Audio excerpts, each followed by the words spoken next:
ایک دوست نے اپنے ایک دوسرے دوست سے قرض لیا اور قرض لینے کے بعد جو ٹائم تھا وہ پورا ہو گیا.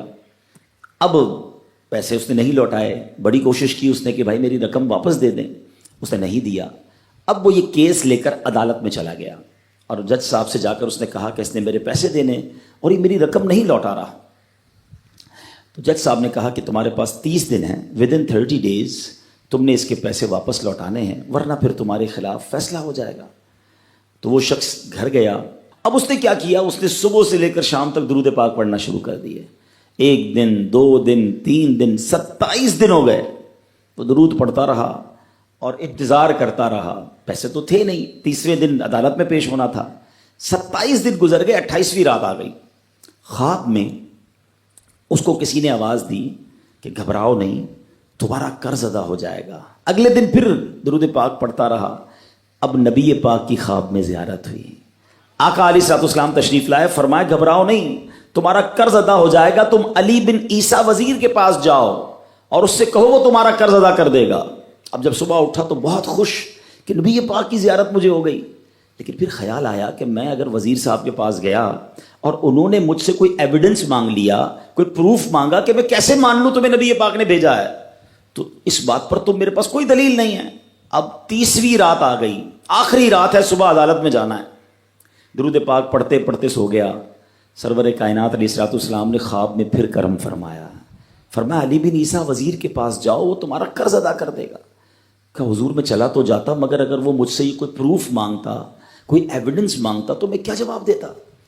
پیارے آقا علیہ الصلوۃ والسلام نے فرمایا کہ ایسا کرو, اسے یہ کہنا کہ آپ کا ایک راز ہے جو آپ جانتے ہیں اور رب جانتا ہے, اور وہ راز یہ ہے کہ آپ روزانہ فجر کے بعد 5000 بار درود پاک پڑھتے ہیں, اور جب تک درود پاک مکمل نہیں ہوتے آپ کسی سے بات نہیں کرتے. اب جب صبح اٹھا تو بہت مطمئن کہ اب تو دلیل بھی آ گئی ہے. پہنچ گیا صبح صبح علی بن عیسیٰ وزیر کے پاس. اس کا دربار لگا ہوا ہے. اس نے پیغام بھجوایا کہ میں علی بن عیسیٰ وزیر صاحب سے اکیلے میں ملنا چاہتا ہوں, پیغام لایا ہوں. درباری نے آ کر پوچھا, وزیر صاحب پوچھ رہے ہیں کس کا پیغام لائے ہو؟ کہا میں نبی پاک علیہ الصلوۃ والسلام کا پیغام لایا ہوں. فوراً وزیر صاحب نے بلا لیا. کہا فرمائیے. کہ مجھے میرے آقا علیہ الصلوۃ والسلام نے کہا ہے کہ آپ میرا قرض ادا کر دیں. میں 3000 دینار کا مقروض ہوں. Today is the last day in the court. آج مجھے کورٹ میں پیش ہونا ہے. اگر آج میں نے اپنا قرض ادا نہ کیا تو مجھے جو ہے وہ سزا ہو سکتی ہے. علی بن عیسیٰ کہتا ہے میں بالکل آپ کا قرض تو ادا کر سکتا ہوں, مگر مجھے کیسے پتہ چلے, کوئی دلیل ہے, کوئی پروف ہے کہ آپ کو نبی پاک علیہ الصلوۃ والسلام نے بھیجا ہے؟ کہتا ہے ہاں, خالی ہاتھ نہیں آیا, آقا نے دلیل بھی عطا فرمائی ہے. اچھا بتائیے کیا دلیل ہے؟ کا دلیل یہ ہے کہ آپ کا ایک راز ہے جو صرف آپ جانتے ہیں اور آپ کا رب جانتا ہے. 5000 ٹائمز ڈیلی آپ درود پاک پڑھتے ہیں فجر کے بعد, اور جب تک یہ درود پورے نہیں ہوتے آپ کسی سے بات نہیں کرتے. آپ ذرا پہلے تھوڑی دیر کے لیے امیجن کریں کہ جو وزیر 5000 بار روز درود پڑھتا ہوگا وہ عاشق رسول کیسا ہوگا.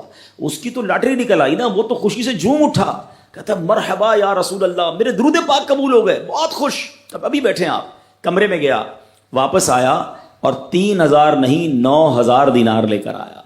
کہتے 3000 تو نبی پاک کا حکم, مرحبا یا رسول اللہ, 3000 اور لیجئے, آپ نے اتنی اچھی خبر مجھے سنائی, اتنا پیارا خواب سنایا, آپ کے قدم میرے گھر تک آئے, اور 3000 مزید لے جائیے, اس سے اپنے بچوں کے لیے کوئی کاروبار شروع کیجئے, اور ایک وعدہ بھی کیجئے, زندگی میں آئندہ جب بھی آپ کو کوئی ضرورت پڑے گی نا, آپ میرے پاس آئیں گے, میں آپ کا بھائی ہوں. اب یہ دیوانہ بڑا خوش ہو کر عدالت پہنچا.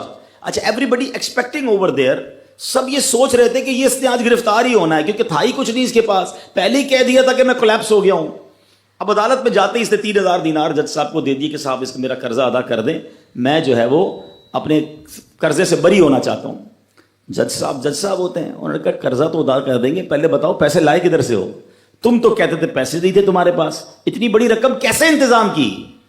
اب بھری عدالت میں گویا اس نے زبان حال سے یہ کہا کہ اتنا دیا سرکار نے مجھ کو, اتنی میری اوقات نہیں، یہ تو کرم ہے ان کا، ورنہ مجھ میں تو ایسی بات نہیں۔ اب اس نے بھری عدالت میں پورا واقعہ سنایا کہ میں نے تو کچھ نہیں کیا، آقا خواب میں تشریف لائے، میں وزیر صاحب کے پاس گیا، انہوں نے یہ پیسے دیے۔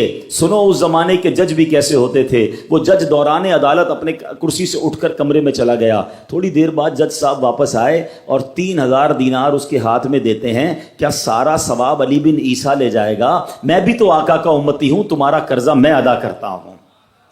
اچھا، اب جس نے کیس کیا تھا، سبحان اللہ، کیا ماحول تھا، کیا انداز تھا، کیا دل تھے، وہ بھی تو دیکھ رہا ہے، کہتا ہے میں بھی تو آقا کا امتی ہوں، رکے ذرا، کاغذ قلم دیجئے، بندے کو میں قرضہ ہی معاف کر دیتا ہوں۔ اچھا، قرضہ ہو گیا معاف۔ اب جو 3000 جج صاحب نے دیے تھے، وہ بندہ کہتا ہے جج صاحب ہوں واپس لے لو، میرا تو قرضہ ہی ادا ہو گیا۔ تو جج صاحب کہتے ہیں جو پیسے آقا کے نام پر نکال دیے میں نے واپس نہیں لینے، یہ سارے تم ہی لے جاؤ۔ اب یہ 12000 دینار لے کر یہ عاشق رسول جھومتا ہوا اپنے گھر پر جا رہا ہے۔ اے میرے پیارے اسلامی بھائیوں، ایک رات پہلے ایک سنگل پینی اس کے پاس نہیں ہے، اور اگلے دن 12000 دینار ہیں۔